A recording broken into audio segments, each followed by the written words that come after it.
kenna tajaajilaa uummanni argatu tuttuqaarraa bilisa gochuu fi hojii wiirtuu kenna tajaajilaa marsaa jalqabaan magaalota 5 keessatti jalqabame bu'aa abdachiisaa argamsiisaa jira jedhan obbo Awwaluu Abdii. Magaalaa Mojootti wiirtuun kenna tajaajilaa iddoo tokkoo yookaan masoobii tajaajilaa eegaleera. Wiirtuun kenna tajaajilaa iddoo tokkoo foddaawwan 12 qabu sektoroota 23 tajaajila 106 kennu baatii 3 keessatti birrii miiliyoona 300 oliin ijaaramee xumurame kun bakka pirezidaantiin mootummaa naannoo Oromiyaa obbo Awwaluu Abdii hooggantoonni naannoo godinaa magaalaa abbootii gadaa fi amantaa akkasumas jiraattonni magaalichaa argamanitti eebbifamee tajaajilaa fi banaa ta'eera.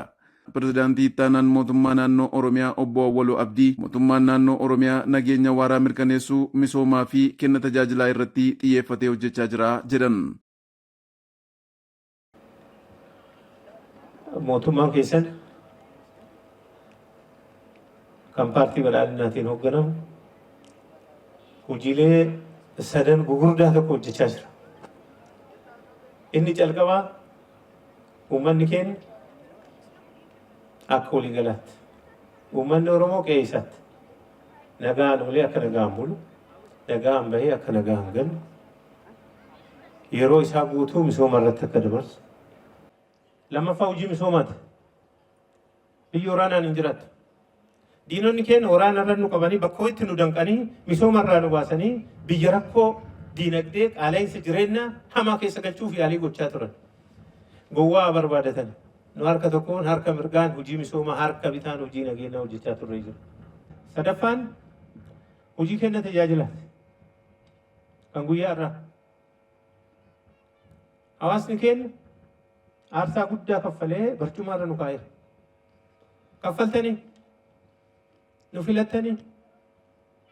Kanaaf mindaan nu isinii kaffaluu dandeenyu tajaajila si'ataa qaqqabama tuttuqqii namaa irraa bilisa ta'e dijitaalaayiz kan ta'e tajaajila akkasii isinii kennu. Wiirtuun kenna tajaajilaa marsaa jalqabaan magaalota 5 keessatti jalqabame bu'aa abdachiisaa argamsiisuus himanii marsaa lammaffaan magaalota 26 irratti babal'isuu fi hojii hojjetamaa jiru hojiirra oolchuun magaalaan Mojoo adda durummaan ni eeramtisii jedhan. Inisheetiivii muummeen ministeeraa kabajamoo Dr. Abiy Ahmed bocanii gadi buusan irra dhaabbannee marsaa calqabaa magaalota 5 irratti giddugala kenna tajaajila tokkoffaa yookaan masoob kan madda gaazaalii xumuranii eebbisiisan kana. Akkana 5 dursinee magaalota 5 irratti yaalleera. Bu'aa gaarii arganneera. Yoo xiqqaate ji'a 2-3 darbe kana keessa namni 400 ol ta'u achitti giddugala sanitti tajaajila argateera. Magaalota 5 qofa irratti. Shaggar, Bishooftuu, Adaamaa, Shaashamannee, Jimma.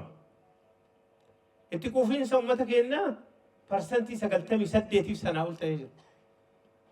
Giddugala kanatti tajaajilli kennamu tuttuqqii namaarraa bilisa. Nama deddeebisuun hin danda'amu. Iftoomina qaba. Maaliif hawaasni keenya sirna ofii eeguuf sangaa kennee, qotiyyoo kennee, ilma kennee tajaajila illee argachuuf jecha waa guduunfatee manaa ba'uu qaba. Miti. Kanaaf paartiin keessan paartiin badhaadhinaa kanarra cichee hojii hojjetaa jira. Kanaaf sagantaa yaalii marsaa jalqabaa irra geggeessineen bu'aa guddaa arganneera. Itti aansinee magaalota 5 irraa magaalota 26 irratti amma hojjechaa jira. Isa keessaa tokko magaala Mojoo. Magaala Aggaaroo, Amboo, Walisoo, Holotaa, Asallaa, Roobee, Maayaa. Babal'ifannaan immoo magaala Adaamaa irra iddoo 3, magaala Shaggar iddoo 5, magaala Bishooftuutti iddoo 2, magaala Shaashamannee iddoo 2. Waliigala magaala 26 marsaa lammaffaa sadarkaa kana hojjetamaa jira. Isa kana keessallee calqaba karaa qulqullina qabuun koreen bulchiinsa magaala Mojoo. Koreen qindeessituu as jiru. Ilaalchaaf gochaan tokko ta'anii wal dhageeffatanii ergama itti kenname karaa guutuu ta'een bakkeen itti raawwachaa jiran keessaa tokko magaala Mojooti. Raawwii waggoottan 3 darbe 4 darbe geggeessineen sadarkaa duraa irra magaalota jiran keessaa magaala Mojooti. Gamoo bareedaa kana fakkaatu ka duratti jaarsoliin kaasan. Ji'a 3 keessatti dhaabbatanii halkanii guyyaa. Ammallee magaalota marsaa lammataa keessaa xumuruun magaalota sadarkaa tokkoffaa irra jiran keessaa tokko magaalaa Mojooti. Hawaasni tajaajila barbaadu karaa bitatuun osoo hin taane haqaan ogeessota teekinooloojiin gonfataniin argachuu qabaa himanii ogeessonni kunneenis karaa duudhaa fi safuu eeggateen hawaasa isaanii tajaajiluu qabu obbo Awwaluun dhaaman. Tajaajila hawaasa kennaa qaqqabamaa si'ataa tuttuqii irraa bilisa kan ta'e deddeebii irraa bilisa kan ta'e hawaasni keenya tajaajila argachuuf waa guduunfatee manaa bahuu odoo hin taane gammadaa dhaqee tajaajila argadha jedhee manaa bahuu irra jiraate. Kanaaf as keessatti tokko gamoo bareedaa iddoo bareedaa hojiif ta'u ijaaramee jira. Lammaffaa ogeeyyii ciccimoo quuqama qaban filanii leenjisanii qormaatanii warra qormaata darban fi quuqama qaban adda baasanii filatamanii as keessa akka galan godhameeti jira. Ogeeyyotiin kunniin qulqullinaan akka isin tajaajilantu eeggama. Teekinooloojiin akkuma duratti kaafne Adaamaa saayinsii teekinooloojii wajjin ta'e yuunivarsiitii waliin ta'amee teekinooloojiin tuttuqqii namaa irraa yeroo gabaabaa keessatti faayila kiyya naa barbaadii kan qabne na jalaa badee kan qabne sii barbaadaa waa kaffalii kan qabne harka keessa nama ilaaluun kan hin jirre hujimaata akkasii as keessatti amma diriiree jira. Kanaaf ogeessonni as keessa jirtanis irra deebi'ee isinii dhaama daraa keessa. Uummata harka keessa ilaalina. Waan irraan fudhatina. Garaa qulqulluuf qalbii qulqulluun uummata keessan tajaajila. Kantiibaan magaalaa Mojoo obbo Gazzaalii Hashuu tajaajila booddeetti hafan saffisa hin qabne uummata baasiif saaxilaa ture hafee wiirtuun tajaajila si'ataa dhaqqabamaa fi qulqullina qabu kennu waan hundaan ga'oome tajaajilaaf banaa ta'eera jedhan.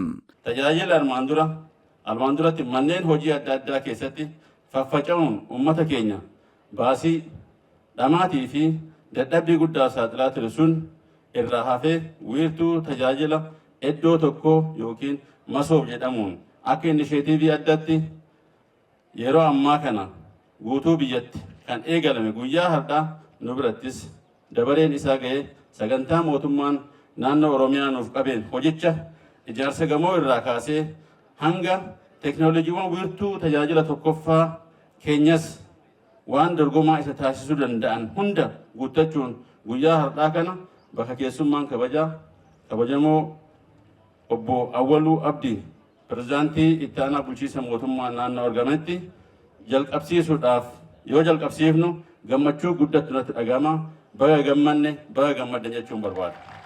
Jiraattonni magaalaa Mojoo kanaan dura kenna tajaajilaa si'ataa dhabuun rakkoof saaxilamaa turuu ibsanii wiirtuun kenna tajaajila iddoo tokko ijaaramee gaaffii bara dheeraa nuuf deebisaa jedhan.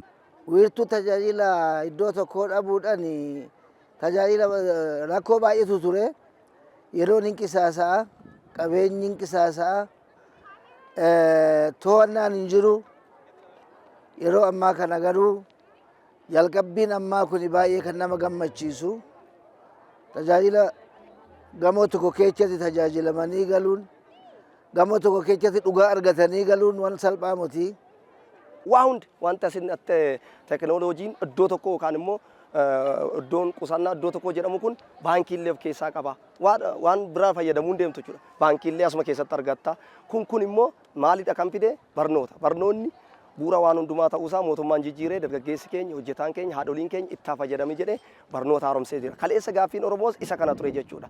Nuti barnootaan of ijaaruu qabna, humna barateen hoogganamuu qabna, humni baratee haadholii keenya abbootii keenya tajaajiluu qaba kan jedhu har'a mirkanaa'ee jira jechuudha. Kanammoo mootummaa naannoo Oromiyaas akkasuma hooggantoota olaanaas illee kan itti galateeffannudha.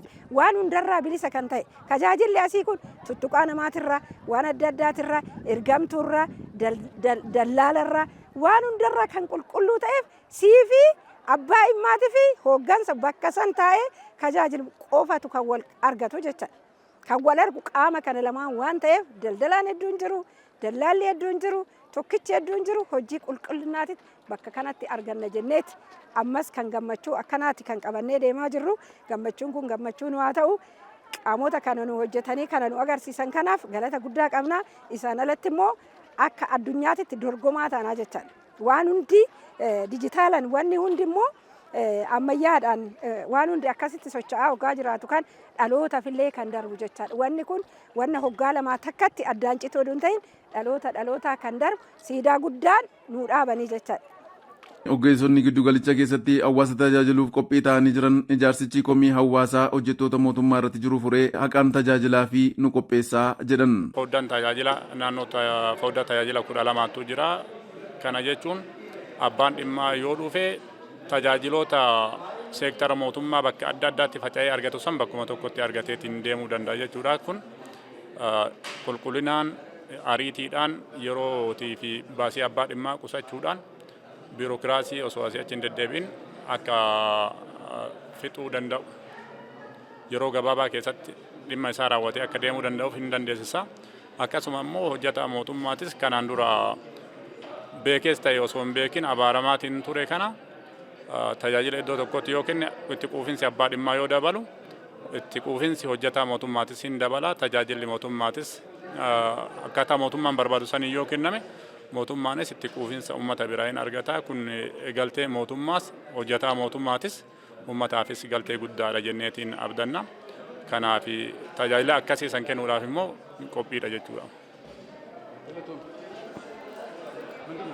Garaa sassaabdummaadhaan fi haalota garaagaraatiin hojjetaa mootummaa irratti laalamaa tureef isas kun kan balleessu ta'uu isaati jechuudha. Akka duraa sanitti namoonni waan akkasii deemanis yoo jiraatan ta'es kun kan sirreessu ta'uu isaati jechuudha tajaajilli kun. Rakkoowwan kaleessa turanis haala sanis jedhamee hojjetaa isaatiif haala kana mijeessee mootummaanis hawaasa isaa haala gaariidhaan akka tajaajilaniif as kaa'uun nu keessatti waan gaarii horatee jira jechuudha. Hawaasa keenya haala gaariidhaan miira inni barbaadu saniin tajaajiluudhaaf nus qophiidha. Qooda fudhattoota ijaarsa giddugaleessichaa keessatti tumsan hundaa fi beekamtiin karaa pirezidaantii ittaanaa mootummaa naannoo Oromiyaa obbo Awwaloo Abdii fi hoogganaa biiroo koominikeeshinii Oromiyaa obbo Haayiluu Addunyaan kennameera.